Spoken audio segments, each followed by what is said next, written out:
Yo, what's going on? It's your boy, Big Wavy Roy Johnson here. This is the professional Nathan Cruz. Yo, this is Man Like Doris. Hi, this is Tom Thurber. This is Benji. This is the Asian sensation Kanji. This is the Nightmare Fuel Hassan Malone. This is Joe Rage, the heavyweight classic. This is Mad Dog O'Doherty. This is Tonga. I'm the Breaker, Carl Kingsley. This is the infamous Cameron Solis, and you're listening You're listening to Broken but Glorious. Broken but Glorious. To Broken but Glorious podcast, because like me, you are head to toe a pro. Right. Hello, welcome to my Britwres journey. I'm Chris Lappin, and I'm delighted to be joined on the line by one of the busiest guys in Britwres. He's the king of the ref bump. Scott Bell. How you doing, Ian, Scott? I'm doing well, thank you, and thank you for that introduction. Yeah, huge thanks for joining me. It's been a while since I've had a ref on. I'm looking back, I think Dan Sheehan was the last one, so that was late 2020. So I've been a while then, yeah. I don't know why it's been so long. So yeah. They're a bit different interviewing refs because it's like a special breed. It's like when I used to interview footballers, interviewing the goalkeepers was a lot different to interviewing the outfield players. It's like on things and stuff, isn't it? Yeah. So how have you been? Yeah, I'm good. I'm just busy with life and work and wrestling. Like, I haven't stopped. Can't remember last time I had a full weekend off of wrestling, to be fair. It's been a while now, but I'm looking forward to my next weekend off. Which isn't for a while now, but hey. Have you got all-in tickets? That seems to be the thing people are asking there first. I haven't, because me and the missus have already got tickets to Money in the Bank. Yes. And other things towards the end of the year. And we're expecting our first child. So, congratulations. Thank you very much. We're just sort of trying to save money as well at the same time. But we've got loads of concerts coming up to when she's due. So fingers crossed. Actually, we've got one PW 4 days before she's due. So we're hoping that she'll hold on. Yeah, I saw Slipknot the other day. They announced that they had Nothing More, Hyperveil, and Sleep Token support. And I was like, oh, this looks amazing. For four of my favourite bands, it's European tour. They're only doing download. I was like, no, why aren't you doing the UK tour of that? Yeah. That lineup, it's my favourite bands. They had Disturb as well, but I'm not that arsed about Disturb. I'm not too bad. Yeah, I wouldn't mind seeing Down with the Sickness. That's about as much as far as my Disturb knowledge goes. If only we played Stone Cold's theme. Yes. No. Oh yeah. Yes. So you've had probably the last 2 years has probably been phenomenal. Since you've been I know you're busy pre-lockdown, but since then you've had Progress, 1PW, TNT, and Odyssey, obviously, and then yeah, definitely. So there's going out of NGW. It's just all over the country, so it's just it's. So I started off in BWR. I started training in NGW, and then my first reffing gig was with BWR. Strangely, Tyler Devlin. Yes, that's the one. Yeah. A couple of years ago, so. It was Matt Myers who got me my first wrestling gig, and then my second one there, and then I started getting them at NGW, and then it sort of picked up from there. But these last 2 years have just been sort of a whirlwind, really. Like you say, from a Progress to a Rev Pro to TNT and GCW to 1PW now, and it's absolutely crazy. These last 2 years, I mean, I was working during lockdown as well, reffing wise. I was probably one of only two. I think it was me and Oscar mainly. But we were doing Rev Pro shows, which are behind closed doors. But it was all done properly, all the early tests and all the stuff you had to go through at that point in time. So I never really stopped during COVID. But yeah, when we came back from COVID, it's just sort of just skyrocketed, which I'm not complaining. But no, I think I was a bit scared for Britwres coming out of COVID because we had the speaking out movement and everything, but I think it's been, and there's loads of these little companies popping up. You're like, oh, it's going to oversaturate the market. But I think it's been absolutely brilliant since I think the last 18 months, 2 years. I've loved it. I think Oh, definitely. I mean, some of the companies, like say, popped up after speaking out, but haven't lasted long. Which you can sort of say, oh, you know, they weren't going to be in it for the long run. But like some have come out from that, like I know Catch is coming back, but Catch was one that came out after like COVID and all that stuff, and they were just getting bigger and bigger and bigger and bigger, and like other companies coming out and they're constantly getting bigger and bigger and bigger, and still today we're getting more companies come out, which are like you've got Soft Pro, which they're getting bigger, and it's good to see. It's good to see Britwres booming. Yes, definitely. Yeah, I want to go to a Soft Pro show. I was like, they invited me to come down to do as a journalist. I was like, give me a bit more notice. I could do things, but it was like the week before. Then I was like, I already had plans. I think I had a seminar that week. I think. So, oh yeah. Sure. Yeah. So I started. I'm 1 year in on training now, which shouldn't really start at 41. I think. Hey, GDP didn't start till his late 30s. Yeah, everyone keeps saying that. How are you finding it? I said it's probably the hardest thing, but one of the most rewarding things I've ever done. The thing mentally I couldn't do was back bumps for ages. I think I've just body would just like I could take like a clothesline and take a suplex, take a body. If somebody was back bumping me, I could do it. But when everyone's just like do a back bump, I'm like, it's when you've got to think about it, isn't it? That process, it just overplays in your head. But if you just throw yourself into it, or someone clotheslines you or does whatever, you can perform a perfect back bump. It's weird, isn't it? The more you think about it, the more you mess up. Really, I always landed on the top of my arse or the bottom of my back rather than the back top. But I can do it now. That's the one because everyone's like you could do a flip bump, but you can't do a back. I don't know. It's just something in the head. Yeah, that's it. Do a side bump, front bump, bump. It's like, yeah, but yeah, I love it. Sean Only's the trainer. It's at Wrestle Island. So it's like, yeah. They're starting training shows soon, so hopefully I get to the advanced class before that starts, and they'll be able to start. I reckon I could do it. Sorry. Hope to see you about on a show then. Yeah, I reckon I could do like a spot in a rumble or do like a multi-man tag match or something. So if you just come in, do a couple of spots, and then tag out. Like I'm nowhere near doing like a decent, competent singles match. To be fair, most people start off in rumbles, but I've only ever had one. No, I've had more than one match, but like I was in rumbles as a referee for like Mega Slam on the camp stuff. I had one match against Rogan, who's of recent Rogan, and he beat the shit out of me. So I'm like, I'm sticking to refereeing. But at that time, I was a referee then. Like, so it was like it played well with our story because I was training for Evo Academy, and he had a vacant spot for his opponent. So obviously, Matt Myers, being the heel he is, chose me to take that spot. And oh wow, an ass whooping. So yeah, but I've had like 3 training matches, and my son. Me and my son started training together, and he likes to remind me that I've not won a training match yet. Well, they're not. And I think he's won every training match. So, yeah, I think I was quite proud of the last one me and him did. I think it was only like 3 minutes long, but we told a good story. Everyone told us, so it's basically That's the main thing. As long as you get the story across. Yeah, because he's a lot smaller than me. He's taller but thinner. So he's only 9 stones, so everybody loves working with him because they can just throw him about. That was literally me. Because I'm only 5'4", so everyone just loved like throwing me about and like I do all the cruiserweight moves around them and make them look good and make them look big. I mean that's the biggest praise I get now these days is that I make everyone look massive in the ring reffing. So I'll take it.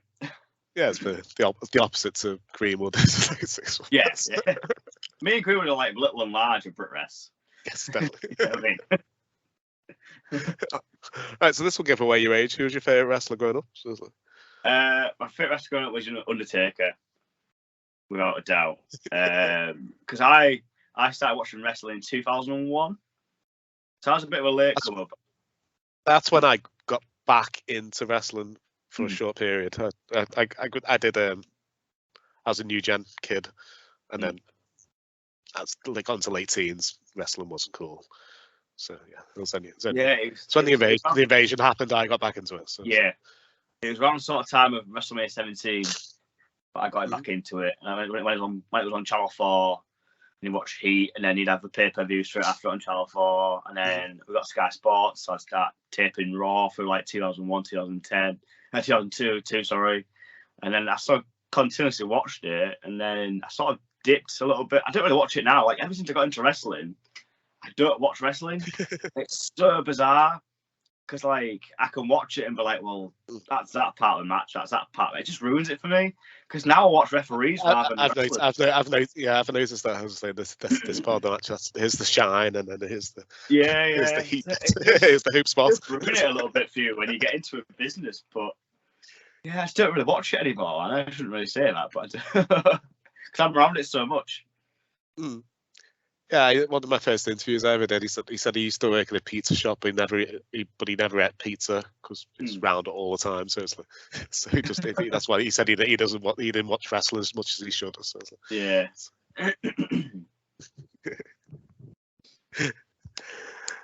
So did you get into the business wanting to be a referee? So I got into business wanting to be a wrestler. And that's hard as it is being 5'4". Like, all I can think in my head is Rey Mysterio. But like, yeah, I got in. I was in about a year in, maybe training, and I just sort of said to Matty Myers, like, I said to him, "Look, is there any chance you can sort of coach me in like refereeing and stuff like that?" He said, "Give it a go. We'll tell you the basics, because from my experience, like, the only people who can really teach you are actual other referees, and there wasn't many around at that point in time, especially around near me, because you had all the guys down in London or up in Manchester or West Midlands, none around near the whole area, apart from the odd few. So I got into doing that, and I sort of like really enjoyed doing it, because I could still be a part of it. At that point in time, I thought I'll take less bumps, how wrong I was. But yeah, I just really enjoyed it, and I started watching people like Charles Robinson and Mike Chioda, and then sort of started picking bits from him and other people, and sort of just trying to try and culminate my way of reffing, really. So I've got a little bit of Chris Sharp, a little bit of Tom Scarborough, a little bit of Mike Chioda, a little bit of Charles Robinson, especially Charles Robinson's facials. I love Charles Robinson when he pulls the faces and just reacts to what's going on, because I always say reaction equals emotion, and if you've got like a camera guy there, or like someone taking photos there, and they take a snapshot of me reacting to that, that's gonna send, I don't know, I can't remember a word, but it'll look a lot better on camera, or a lot better on film, rather than someone just stood there like robotic and no emotion whatsoever, what's going on. But yeah, I got my first gig with BWR through Matt. And then my second one through with Matt, which was a Session Moth Martina match versus Kanji, which was pretty cool. Oh, wow, yeah. But I was green as grass back then. And then I just sort of started getting bookings elsewhere through like my trainers, through Matty, through Nathan Cruz as well. And it just sort of took off from there, really. And here we are, 4 years later down the line, over 600 matches. And yeah. No turning back. What's is it Stripe team? The Stripe Squad. Stripe Squad, yes. Yeah. Yeah, it's made up of me, James Greenwood, Dan Sheeder, Chris Tallerwood, who's no longer referee anymore because he's moved to Canada, and referee Laura Kate. Yes. So we're the elite group around like my area and up in Manchester. Yeah.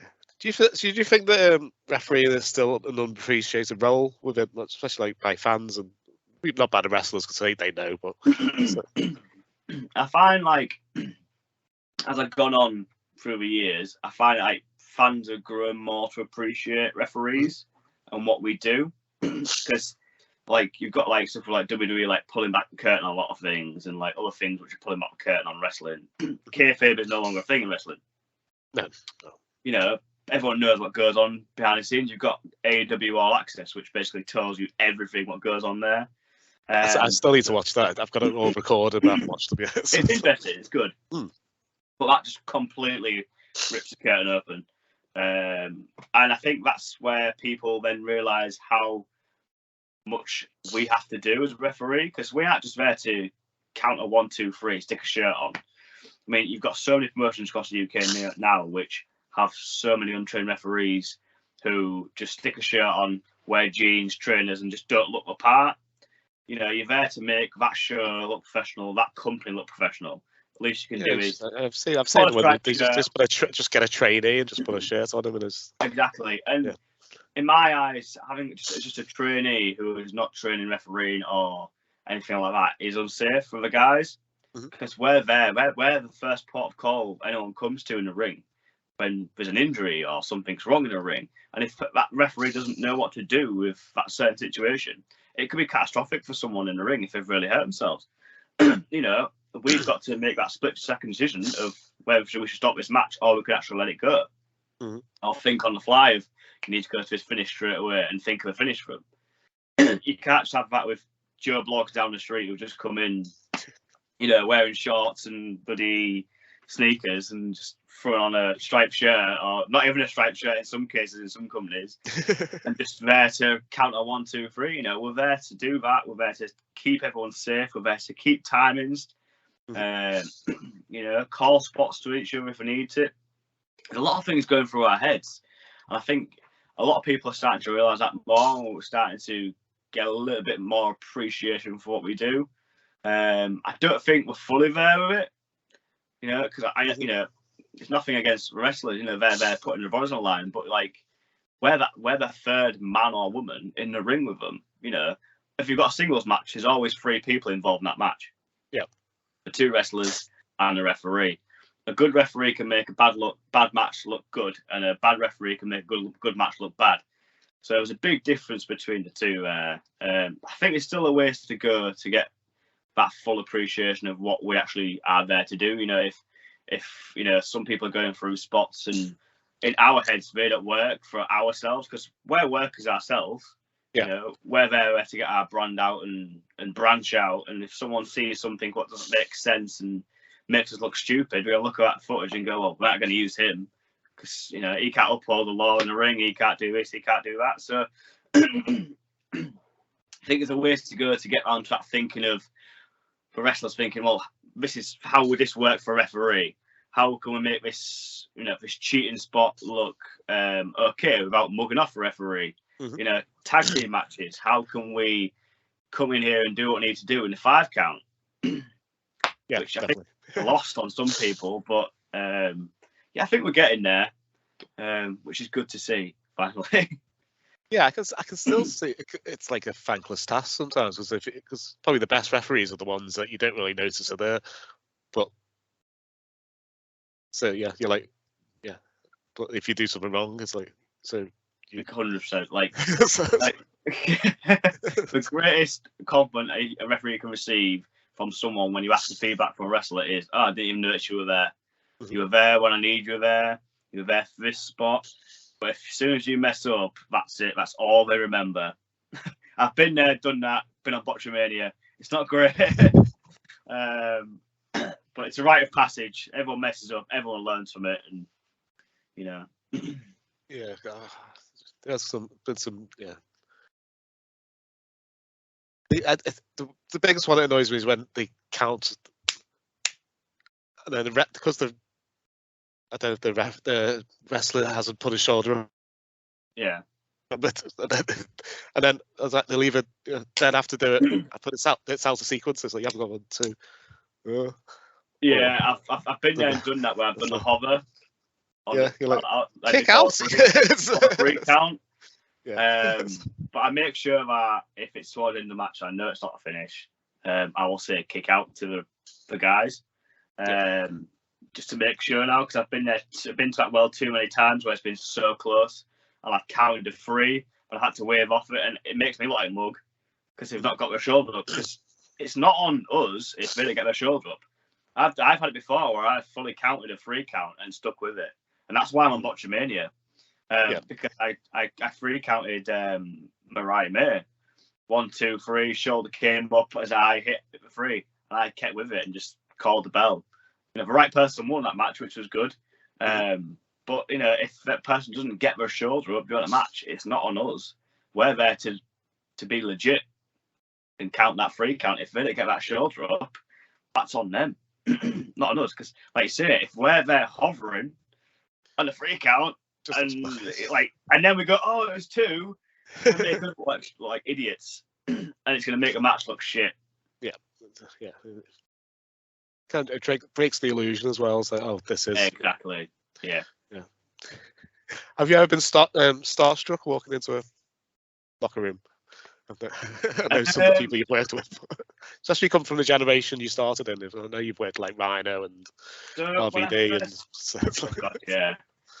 When I first started out doing, I got an opportunity to go and help out on a show. It was called Fight Forever. Was the promotion, and they're doing like a tour on the UK at one point. And he had quite big names, like the Godfather was on it. Wow. Cody Rhodes was making appearances there with Brandy Rhodes. That was the sort of first time I was proper starstruck. Because it's a story, like Cody Rhodes was doing, as we were tearing down the ring, the setup, we were doing like a podcast at the back of a Liverpool Olympia with Bruce Pritchard and Conrad Thompson. So it was them two and Cody Rhodes. Cody Rhodes left his phone backstage while we were all tearing it all down and whatnot. And he came back looking for his phone, and lo and behold, I found his phone. That was my first interaction with Cody Rhodes. But yeah, when I've been in a locker room, there's definitely always been a time where there's been a presence. Like, I've been in certain locker rooms, Matt Cardona, Eddie Kingston, like I said, RVD. Like, I grew up watching RVD. Scotty 2 Hottie. It's just so many. John Morrison had a really big presence about him. Just people I've grown up watching. And it's like, well, how the hell did I get here? Like, I'm there stood in the ring waiting for Scotty 2 Hottie and RVD, and their music hits. That just brings me back to my 10-year-old, 11, 12-year-old self. Like, just popping inside. Especially like Wrestle Carnival, when it was the first match, it was Charles Crowley versus Scotty 2 Hottie. Scotty 2 Hottie was the first person out, and I was in a ring already. And as soon as that turn up hit, I was just like a kid all over again. The same happened with RVD when his music hit. I was like, I've played him so many times on like wrestling games and stuff like that, and like his theme is one of my favorites. So it was just so cool to just. Is it one of a kind that comes out to us? Yeah, sorry. One of a kind? Yes, yeah, Breaking Point, one of a kind. Yeah. So as soon as that hit, I was just like in my element, really, with it all. It's pretty cool. Yeah, I was on a podcast a couple of years ago, and I put RVD as like my Mount Rushmore. So he was. I didn't really watch ECW, but when they did the invasion, and he came in, and I was like, it made me go back and want to watch ECW just to see that he's this guy. Yeah, he was my favourite for years. It was cool when I was in the ring with him, just like doing his like signature moves, and it was just like, shit, like this is cool. I think his stick at the moment is because he isn't as agile as he used to be, but he tries to do the RVD, and he keeps going and he gets cut off, and then he can do RV, and then gets cut off. So when he eventually does RVD, the crowd goes It's funny, but he doesn't do it. Yeah, it's cool, really cool. It's amazing. Sorry. I'm hay fevery, people. Sorry. It's this time of year. So tell us about the first match you ever. Oh, you already have. I was going to say, tell us about the first match you ever refereed. We have to that Session Off match wasn't the first one. The second one. My first one was Matt Myers as Chuck Wood versus some wrestler called Jack Wellington, who was like a farmer gimmick. Let's see that.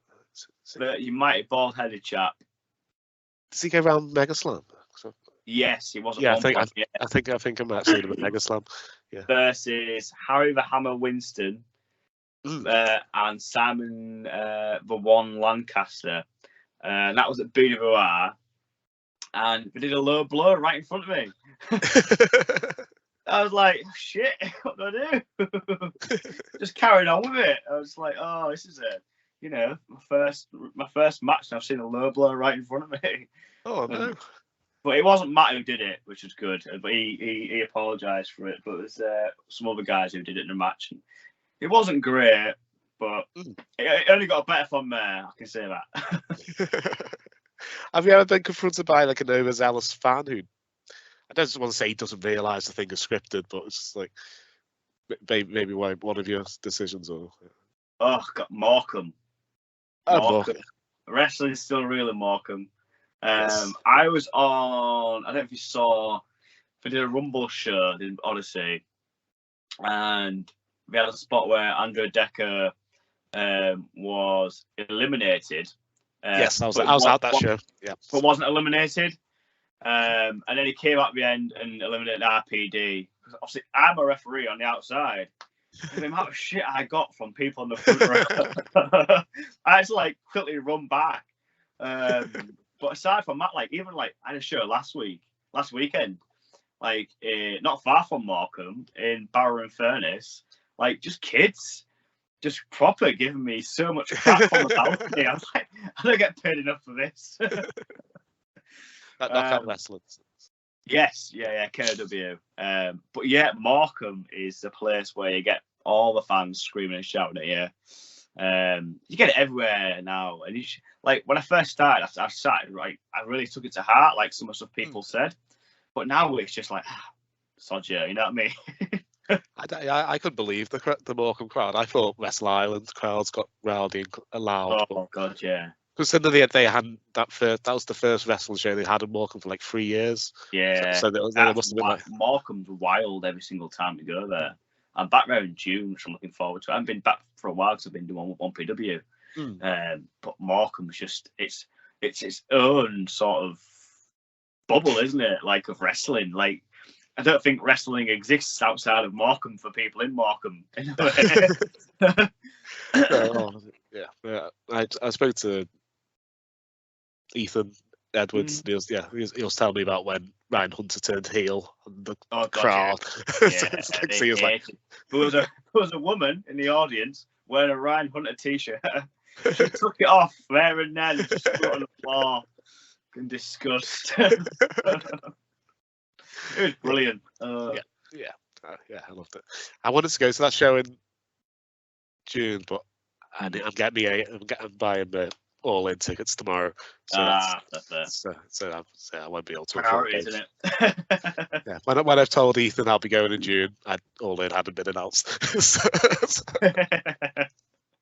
But yeah, I think it's including coach down. I think it's 150 quid or something. That's not too bad. To be fair, I got 2 sets tickets for SmackDown and Money in the Bank. Ooh, yeah. All that together was 150 quid. I was like banging. Like I know I'm up in the rafters and you're too, but like I'm square on with the entranceway, so I'm not going to get a bad view of it really. Like I mean, compared to what I paid for Clash at the Castle, which was we won't disclose the amount. Like I got a good view, but like, god damn, was people like to the side of me who paid half as much as me. Yeah, and it's just like, but like yeah, I got them for a good steal really. 150 quid for Money Bank and SmackDown, which I'm looking forward to go and see. Yeah, I'm looking forward to Money in the Bank. Kind of. Well, I said to my son, "Do you want to go to Money in the Bank or do you want to go to All In?" He was like, "All In." All In's gonna be massive, isn't it? It's his 18th this year, so it's like, yeah, you get to pick. Yeah. I spent the for a couple weekends back. I was doing the wrestling for a Love Wrestling convention. Yes, I went to the 2018 or 2019. I went to. I can't remember. Yeah. When I used to in Liverpool, I went to that one. I waited on one of the stalls. I think first year in Manchester this year. I spent the weekend sat with Jamie Hayter, and that's all I heard. You're looking forward to All In? Yeah. You're looking forward to All In? All In, All In, All In? Yeah. So yeah, it was. Yeah, I'm sure. Shame I can't go really, but it should be good. Yeah, I'm really looking forward to it. I just want to start. I know they can't start announcing matches now, but because I thought they were going to do the 4 pillars of AEW as the main event, but they're putting that on Double or Nothing next week. Yeah. I'm still. Yeah, I'm really excited. I've never been to Wembley, so it's like. That'd be good. I'm hoping it's gonna be like a SummerSlam '92 where people are still talking about it, like 30 years later. Everyone out in like a Union Jack Yeah. on the floor, like did SummerSlam '92. That was cool. Have you ever just the wrestlers have turned into a shoot, and how did you sort it out? What was that? Sorry, you sort of broke up a minute there. What you say? I said, have you ever had an incident during the match where it's turned into a shoot fight? Or... Not with me in the ring as a referee, but I've been in attendance at a show in Derby, an outside show, and one of the wrestlers took a bit of a liberty with one of the guys, so the guys gave it right back and just beat the shit out of him with a hardcore match as well. So it just went ever. It was Will Cruz actually who was beating the crap out of this guy, but yeah, I was like, whoa, like that's one hell of a receipt. It was like, well, it hit me too hard. I've been in a ring where I've been like receipts and stuff, but not like proper, not been proper shoe. Look fat. No. Thankfully, which is good. Not like APA style. Because I've heard you do enjoy refereeing deathmatch or hardcore matches. Yeah, I mean, a lot of people don't like it. I know Greenwood doesn't really like it. So when TNT come around and do the deathmatch shows, he's like, "Are you free?" Like, yes, I am. Because I really enjoy it. I think at one, I don't know if I'm still am at the moment, but I think I've ref for most death matches for a UK referee at the moment in time. I think Steve Dean might be copping up there with me, but I think I'm still a little bit ahead with that. I know Greenwood refereed quite a few, but I think I'm still ahead of him on that one as well. But I just really enjoy it. Like, for me, it's a different type of art form, and it's something different. It's not everyone's cup of tea. It's not my cup of tea. But like, it is quite grim. You've got to have a strong stomach, especially when you're in there. Because I've been in there before with Clint Margera when he's torn open his bicep. Oh yeah. And you're just there, just trying to tape it up so you can get through a match. You can see the muscle. Yeah, we were at Extreme Field last year, and my girlfriend, she was like, piece of glass getting near her feet. She was like, we're too close to the ring. I was like, well, these are our seats. The last TNT show, DOA, I did the DOA tournament, and it was big effing Jurist. There's a guy called Tomby, and it's the first time I've ever been in a match and seen blood splurt from someone's head. Like, it was a fountain.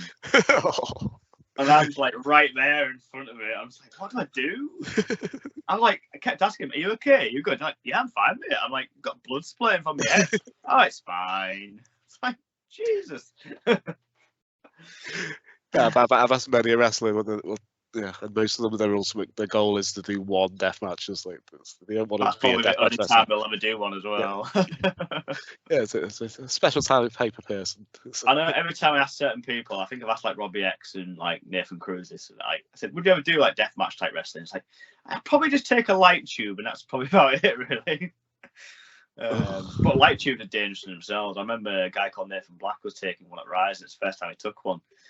And he took it over his head, and he just shattered all the way down his back. Yeah. And his back was just covered in blood and pieces of glass. And I've got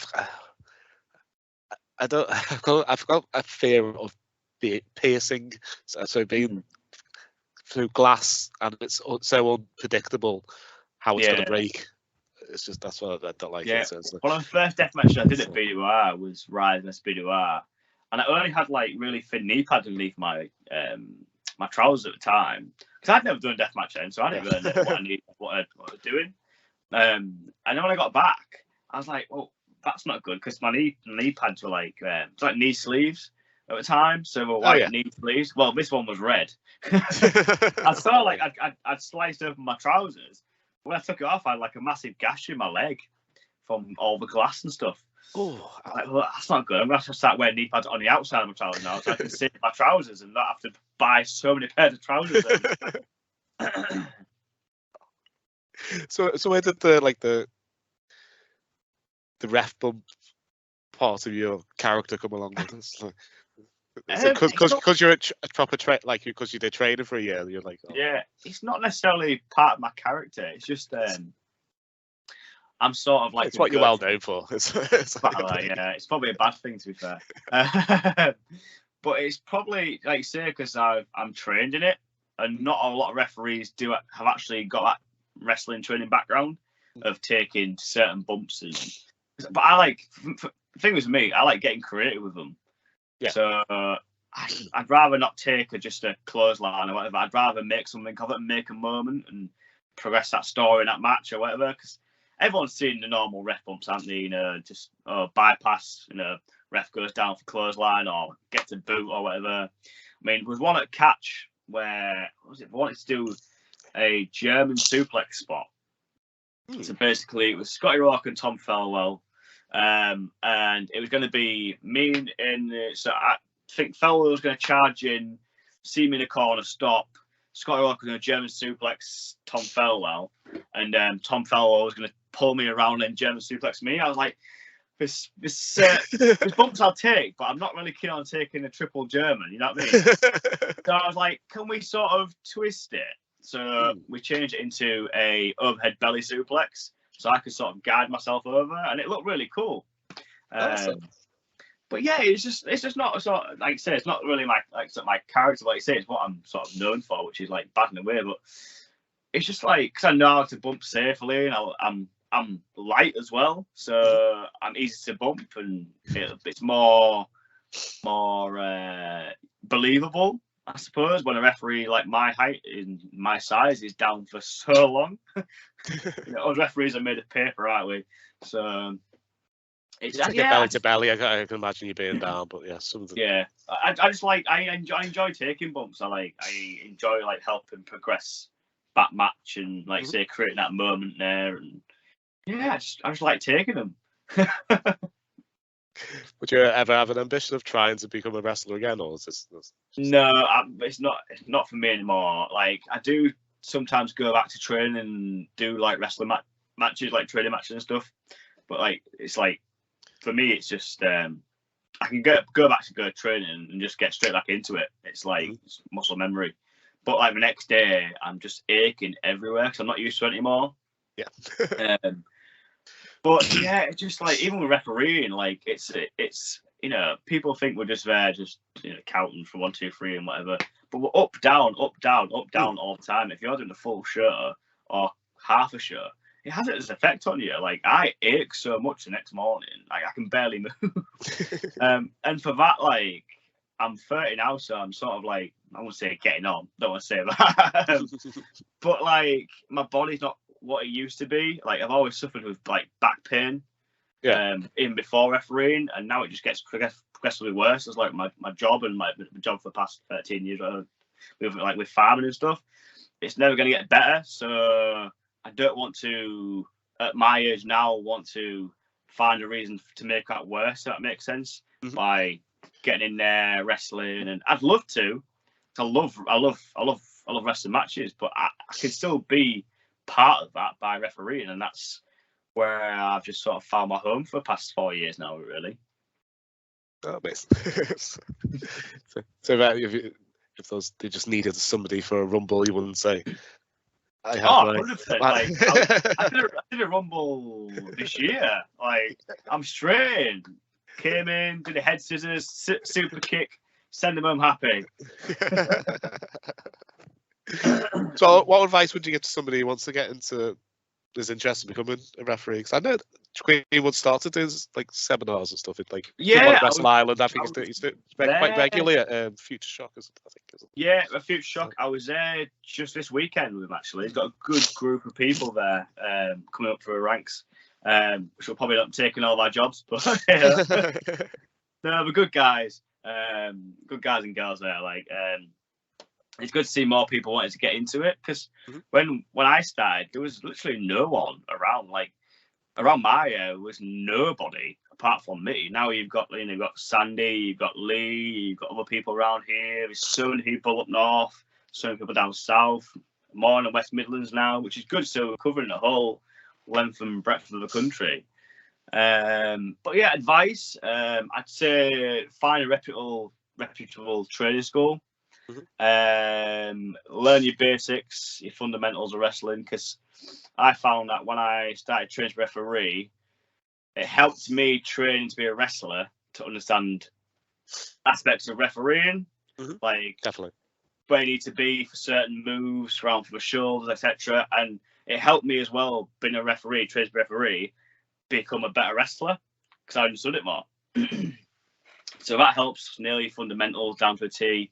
And just just the best way you can learn is watching wrestling and watching referees.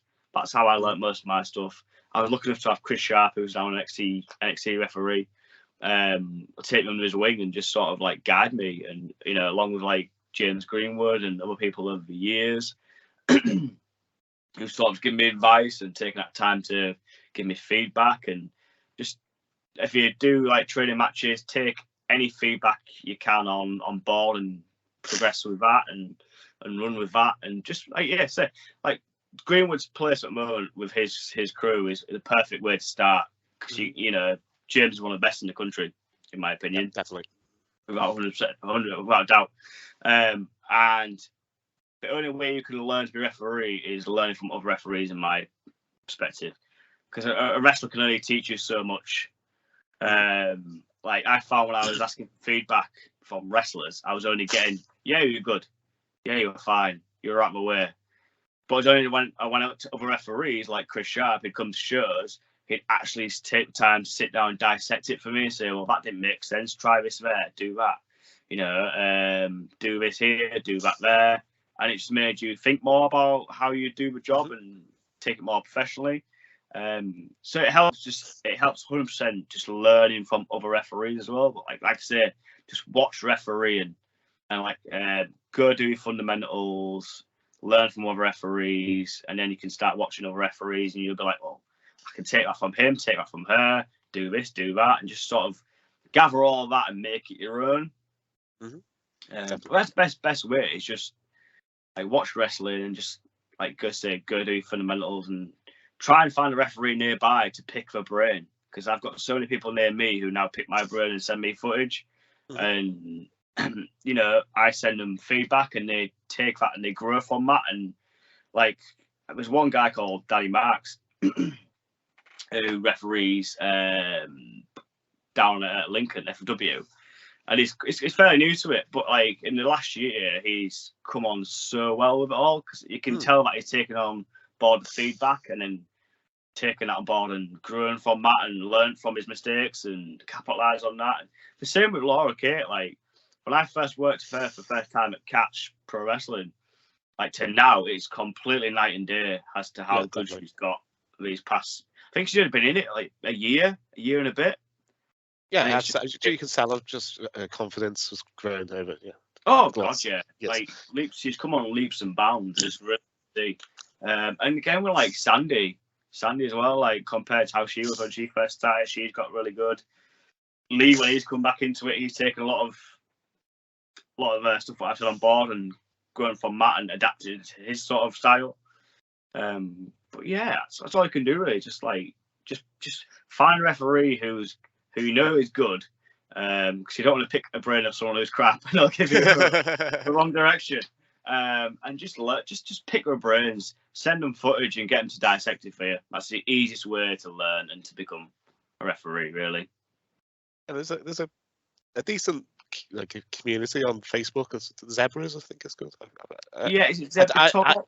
I am a part of the group somehow. I don't know how. I think I interviewed a referee like years ago, and he added me to the group. I think. I think it's Zebra Talk. So it's like referees from all around the world, isn't it? Yeah.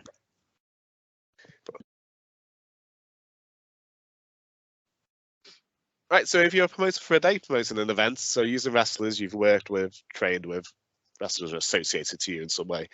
If I give you a match type, you tell me who put that match. Yeah. Yes.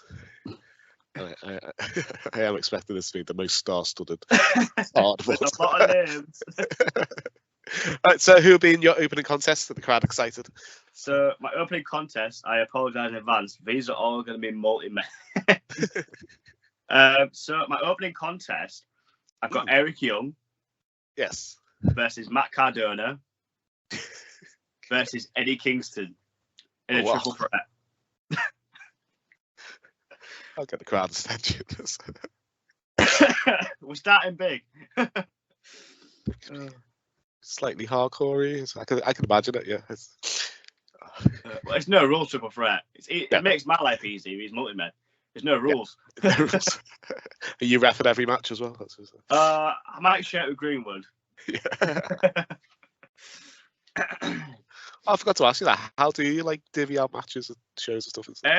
With that, I mean, it's sometimes where like me and whoever will have like certain matches we want to do. So I'm very easy. Like I'm not precious about who I ref, or if it's certain promotions where we'll have certain people multiple times, like 1PW, like me and James share it out quite a lot. So like obviously I've done like the past 2 Osprey matches. I think we'll probably give him the Osprey and Cardona match at the next show. Just sort of div it out. So like he did a Cardona match one night at TNT, and then I did a Cardona match for second night at TNT.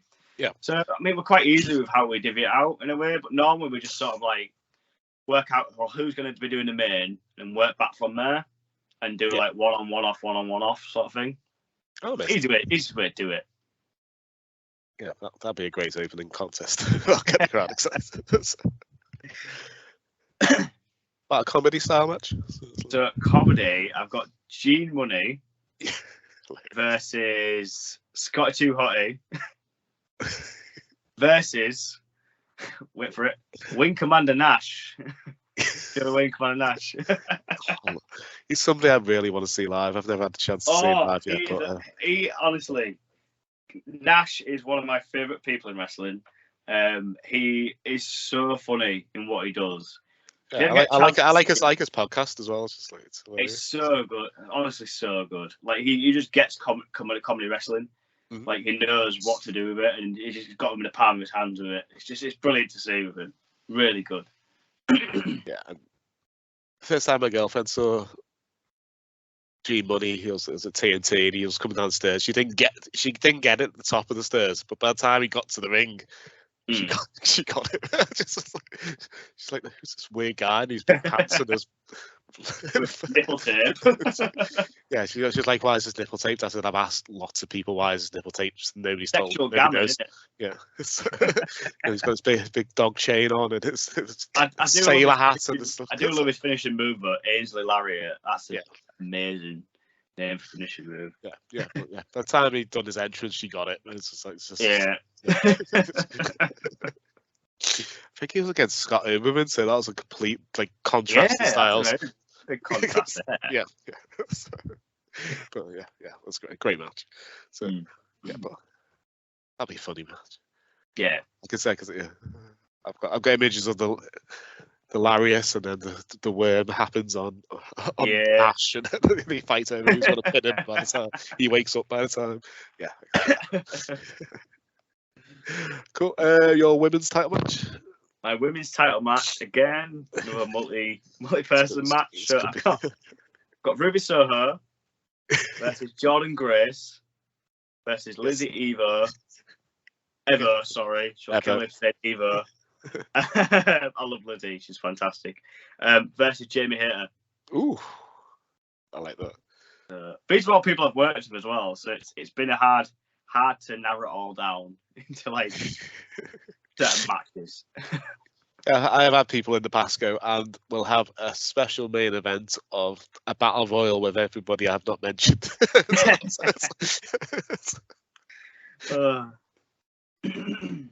Cool. Your mid-card title match, so your workhorse match? So my mid-card would be... I want to say it's a workhorse match. This is some quite big names in this one.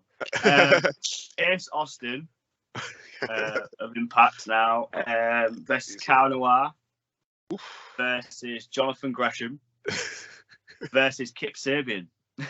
Wow. That was a good one. I was at Wrestling Media Con in Manchester in 2018. And Jonathan Gresham walked past me. I was like, "Oh, he's shorter than I thought." Oh God! I was at the same MediaCon. I helped. I was crewing like wrestling side of it, like shows and stuff. Yeah, I was interviewing the wrestlers upstairs in like the Star Wars bar. Yeah, that's pretty cool. But Jonathan Gresham is actually shorter than me, I believe.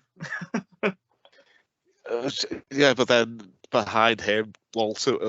So I was like, "Oh God, yeah, Gresham. yeah."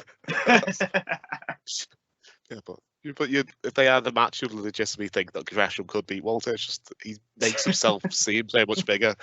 But that'd be a match I'd really. That Fatal 4-Way will be a match I'd really want to see. Oh God, yeah. East Austin's one of my oldest favourites. He had a really good Sabian match as well. So yeah, he had a really good match with Robbie X at first one PW show back. That's the first time I worked with him. First time I really sort of not heard of him, but like known much of him. East Austin. And then again, Robbie X versus Kip Sabian at Britwres. I refereed that when Kip came back over here for a little bit after he joined AEW, and Kip's so good, like so good, and such a like lovely human being as well. I was at a wedding with him the other weekend. It was so random. Sat on the same table as him and Penelope Ford. It was just so weird. I was at TNT about 18 months ago. I was really excited when I was seeing my first Robbie X match. He got injured in the first like minute of the match. It was Robbie X versus Mark Haskins. I was like, oh. Yeah. I was like, dead excited to see Mark Haskins was a replacement as well. I think he replaced Scotty Rourke. Possibly, yeah. Yeah. Was it a triple threat? Scotty Rourke and Haskins versus Robbie X? No, I think it was. I'm sure it was meant to be Robbie X versus Scotty Rourke, and then Scotty Rourke got injured before the show or couldn't make the show, so they replaced him with Mark Haskins. And I was like, yes, I've never seen Haskins either, so Robbie X versus Haskins. About a minute into it, he injured himself, so LJ Cleary came out and replaced Robbie X. So LJ Cleary is really good, actually. Really good. He is. Yeah, he's funny as well. Yeah. I think he pulled double duty. I'm sure he was on the pre-show as well. Yeah, possibly, yeah. Was it Cleary versus Derice on the pre-show? I want to say that was the pre-show match. And it was Lance Rivera versus Ryan Hunter for the Odyssey Championship. Yeah. Yeah, I got pretty drunk that day. I went by myself. I got my girlfriend was like, "Oh, can you go to the bank and put some money in for me?" So but it closes at 4, so I got to Liverpool at like 3:30 by myself. I was like, the show didn't start till 7, so I just sat in the pub for like 3 hours by myself, wait till I could see somebody I kind of knew, so I just tag along with someone. Oh, where are we up to? I've done my card. Okay, your hardcore strict extreme rules. So this can be anything from. I've got a hardcore battle royal. Oh. So I've got Rory Coyle. 15-man thing from. WrestleMania 15. Yeah, sorry. So WrestleMania 15 when he had that big 15-man. Oh, it's WrestleMania 15 minutes. Wasn't it? It was the 16. It was the 15 minutes. Hardcore Holly wasn't meant to win, but he did, didn't he? Yeah. Yeah. No, WrestleMania 2000, wasn't it? Wait, 2000. Yeah, WrestleMania 16. 16. So Rory Coyle versus Iceman versus a guy who's famous for a death match in America called Schlack versus Alex Cologne, who's also a death match wrestler, versus B.A. Rose versus Clint Margera versus Big Joe versus Rhino.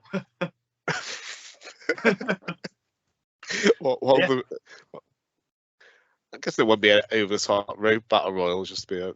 Just WrestleMania 16 style. We eliminate. I'd like that'd be chaos. So, yeah, we need multiple referees for that. So. Your tag team title match? Tag team title match. I've got Leon Slater and Reese versus Pretty Deadly. Oh, I completely forgot that I refereed Pretty Deadly. I've only refereed them once, and that was 3 years ago at NGW. Once upon a time, I can't think what we called himself before. We're Pretty Deadly. I've only ever knew them was Pretty Deadly. Yeah, I'm sure it was something else before Pretty Deadly. I can't remember what we call themselves. Could be Pretty Deadly. But I'm sure we call themselves something else. Yeah, them two versus them two, which should be pretty cool. Oh, cool. I thought you were going to put Reese and Rogan in that match. Was it, have you I like Reese and Rogan there as well, actually. You've saved my ass there. I was like, I know the tag team title match is going to be Reese and Rogan versus somebody. Do we have a one-on-one feud? Do you have what, sorry? Do we have a one-on-one for your main events? No, we've got a 4-way. We've got Robbie X versus Rob Van Dam versus Nathan Cruz versus Will Ospreay. Ooh. I couldn't not have a multi-man for the main, could I? After all that. It's like three flippy men and then Nathan the serious. Well, RVD's sort of semi-flippy now, isn't he? Yeah. Well, even Ospreay is bulked up a bit and he isn't as flippy as he used to be. But he's definitely adapted his style now, hasn't he, as well? He's apparently at it all in. I think he's pretty much confirmed. Yeah, so I've seen on socials and stuff, which would be pretty cool for him. People say that it's going to be him versus Omega. I was like, ooh. Oh, that'd be good. My son wants him to do a rematch with Orange Cassidy because that was like his favourite match of last year. I know at least one match at All In, but I was sworn secrecy when I got told about it. So I was like, I won't tell anyone, don't worry. Tell me off air. Like a reputable source said this.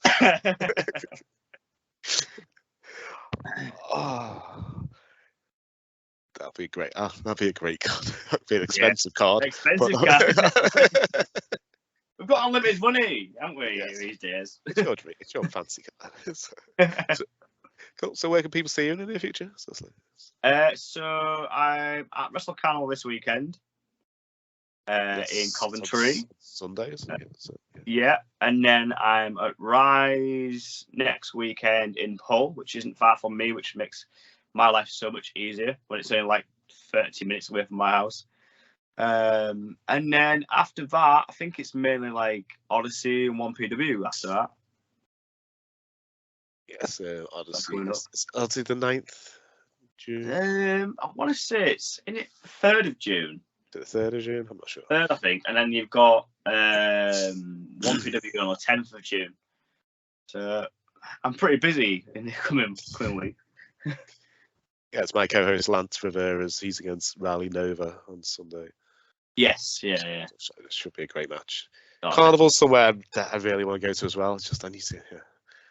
It's all these everywhere, all over the country. I keep saying that we need to do like a road trippy type thing where we just go around and match. Where are you based? The Wirral. Wirral. So yeah, I think sometimes some people come from Liverpool area, sort of towards like different shows and stuff. Yeah, it's not that bad. Greenwood comes from that area. So. Yeah, that first Odyssey show, he saved my life because I was like, I didn't realise the last train was like 8:30. So I was like, James, can you take me at least back to Liverpool and I can make my way home from there? It's one of the things, isn't it? Trains go into Morecambe, but they're never seen going out. We go for it was like, what time's the show finishing? You have to get that last train. I was like, I'll find a way home. That's just like, there's plenty of people from Liverpool on this show. I'm sure I can grab somebody will drop me off. But we saw the bus just ahead of us. We're like, oh, he's good. I'm gonna drive like 3 stops down to make sure you get on this bus into town. I was like, yes, thank you. Such a great guy. Do you want to promote any social media you have before we go? So basically, I'm just on Twitter really at the moment. So it's just at RefSGB93. That's where you can find me. Cool. I'll put links in the description if anyone wants to follow you. So I've really enjoyed speaking today. I'd love to have you on again in the future. That was a lot of fun. Thank you. I've really, really enjoyed it. Oh, thank you. Cool. That's